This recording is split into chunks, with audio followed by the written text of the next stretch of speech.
This week, I'm talking about wines to celebrate the end of dry January. Now, I didn't actually partake in dry January. I like to have a certain dampness throughout the whole entire year. But I do think it's a really great time to reassess how you approach and think about wine. Now, there are over 10,000 grape varieties grown around the world.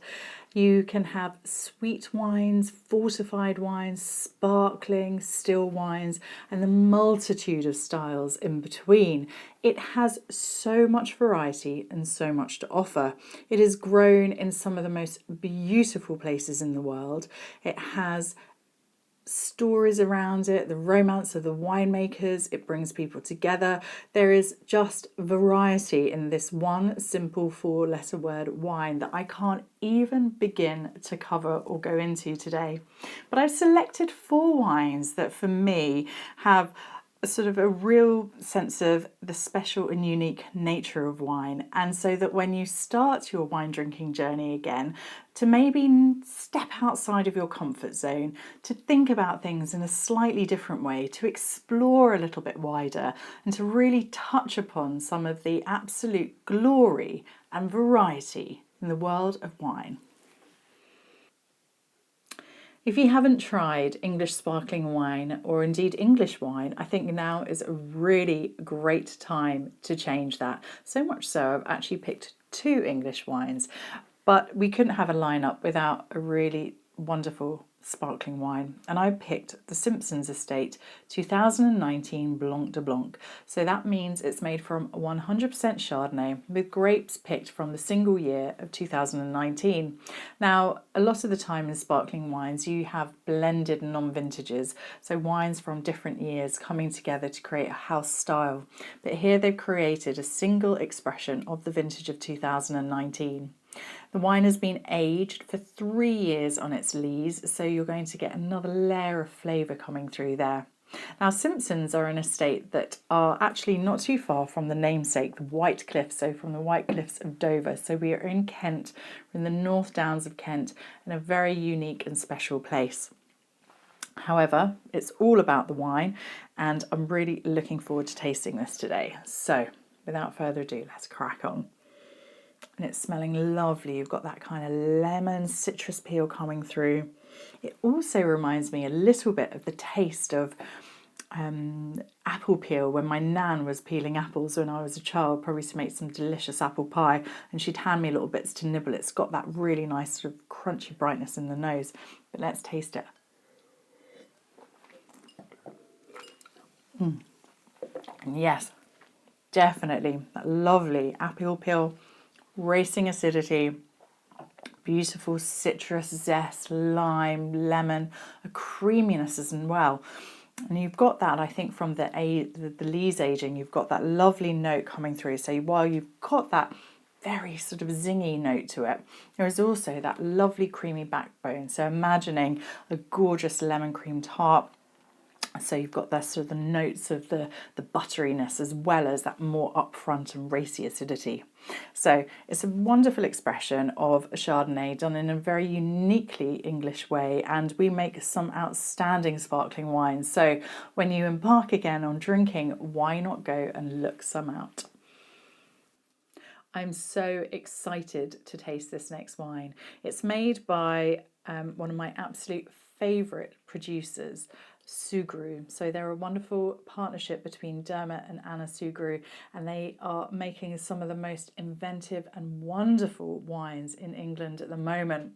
This has got an incredible label, or name I should say, Bonkers Zombie Robot Alien Monsters from the Future Ate My Brain, Surely. Chardonnay, multi-vintage Solera. There's a lot there to get your head around, but the key things are that it's Chardonnay, so it's 100% Chardonnay, multi-vintage Solera. So that refers to the fact it has been fractionally blended. So what they did here, they talk about that how happy accidents happen. So in 2022, they had an absolutely fantastic Chardonnay harvest, and they put in a barrel, they filled half a barrel, I should say, with Chardonnay, with that juice, and just left it for 6 months. And what happened was there was a really gentle oxidation that took place, because obviously remembering that half of the barrel is full of air. And so you started to get this really oxidative nature. And then they blended that with some of the 2023 and have created this whole new system of making a wine. And I'm so looking forward to tasting this. Everything I've ever tried from this winery is just outstanding, and I'm hoping this is no different. So let's have a go. Wow, it's smelling very exciting.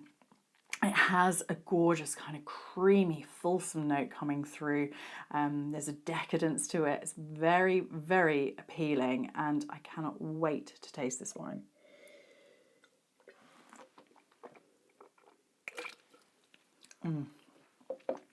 Wow.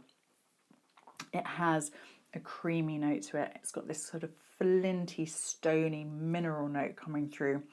There's citrus, abundant citrus, lovely white floral note as well. There are layers and layers to this wine. And honestly, a 2-minute clip of me talking about it will not do it justice. You want to spend some time just firstly really enjoying it, but also thinking about it. This is a wine that kind of shows how glorious the world of wine is. You have people who are dynamic, energetic, creating new styles of wine that are absolutely appealing and beautiful for the consumer to enjoy. And they're working in a climate that's really at the we're at the marginal edges here of winemaking in the UK. And they're creating a wine that is so expressive and characterful that I cannot wait to drink more of this. For my next wine, I'm wanting to pick something with some age. So I've gone for the Urbina Selección, which is a Rioja. So we're in Spain, and this is the year 2000. So this is 25 years old, and I just think that is so special. I can't think of any other alcoholic product that isn't very high in alcohol, such as whiskey or tequila, that could age for that long. And what has happened in that time, unlike something like whiskey, which once it's in the bottle stays the same, wine evolves and it takes on a whole new character to it, and that for me is so exciting. Now, it's worth noting that most of the wines we drink aren't actually intended for aging, but in this producer, they do something very special. Now, Rioja is a region that traditionally ages their wines before they're ready to be released. And in this case, it's been matured in American and oak barrels for 12 months, and then it was bottled and it was stowed away deep in the Urbina cellars, ready for it to be released. And it hasn't actually been on the market that long. And I just think that is remarkable. What I'm expecting is that in that period it's gone from the bright primary youthful fruit and it's evolved into something mellower, and it's becoming a much softer place, and there are layers to the flavour as well. So you'll have some fruit, but I'm expecting something a whole lot more as well. So let's have a little taste.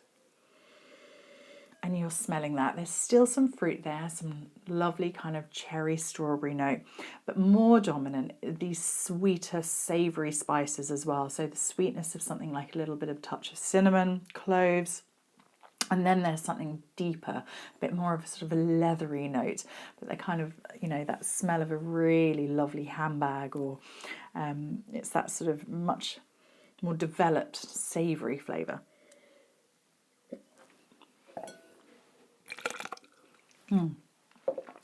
It's quite delicate. It's actually quite perfumed, good concentration of flavour, but it's definitely more about those sort of savoury characteristics. So I'm thinking leather, old spice, still with a little hint of the nice fruit, but it's a very evolved wine. And it's just incredible the journey that wine can go on, especially when under the hands of a producer such as this, that they're waiting to release it until they think it's taken on those characteristics that they're so looking for. So it's a wonderful idea to try some older wines, just if you're used to drinking primary, youthful, fruit-forward wines, just to give them a go and just to have a different experience of what wine can offer you. Wine is a remarkable product. It's not like many alcoholic things that can just be made in an industrial space. I mean, a brewery just needs really some space and some tanks and some water to be able to make it. Wine is something completely different. Vines grow all over the world and in some incredibly extreme conditions. Think of the vertiginous vineyards of the Moselle Valley, or the vineyards in the Azores in the middle of the Atlantic Ocean, where the waves of the Atlantic literally come crashing over into the vineyards themselves, or high up in the Andes of Chile. It's a remarkable product that is grown at extremes at times. And then there are also the political and social extremes that wine can find itself under. And this is a great example of that. We are here with Chateau Moussard, who is one of the most brilliant winemakers from Lebanon. Now, Lebanon has been in the news recently for all the wrong reasons, but it is a remarkable country. It is beautiful. It has staggering mountains and the glory of the Mediterranean. I love the idea that there was always that phrase that you could be skiing in the mountains in the morning and sailing on the Mediterranean in the afternoon. Let's hope that those days return again for Lebanon. Now, Chateau Moussard have been making wine there for multi-generations, and it's wonderful to see them continue to go from strength to strength and to be seen around the world. This is the Levantine, so it's one of their labels. It's not one of the top wines, but it's certainly a really great wine. It's a blend of 3 grapes. We have Cinsault, which is typical of the Rhone Valley, so we've got a nice sunshine-loving grape. Tempranillo, which also likes a little bit of sun, and a touch of Cabernet Sauvignon as well. So let's have a taste. It's smelling gorgeous. I've got these bright red fruits bursting out, raspberries, cherries, a little bit of a cranberry note too. Let's get in there.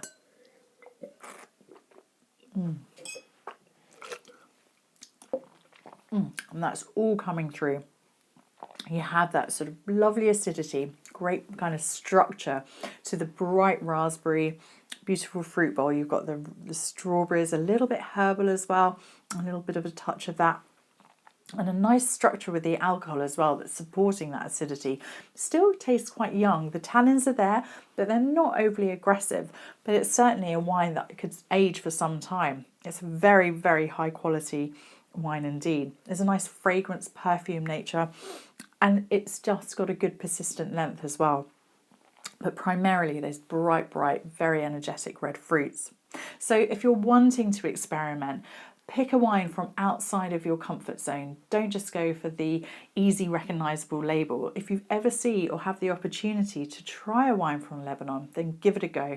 They have a wonderful winemaking pedigree there. So many good producers doing some excellent things, and they really do need our support.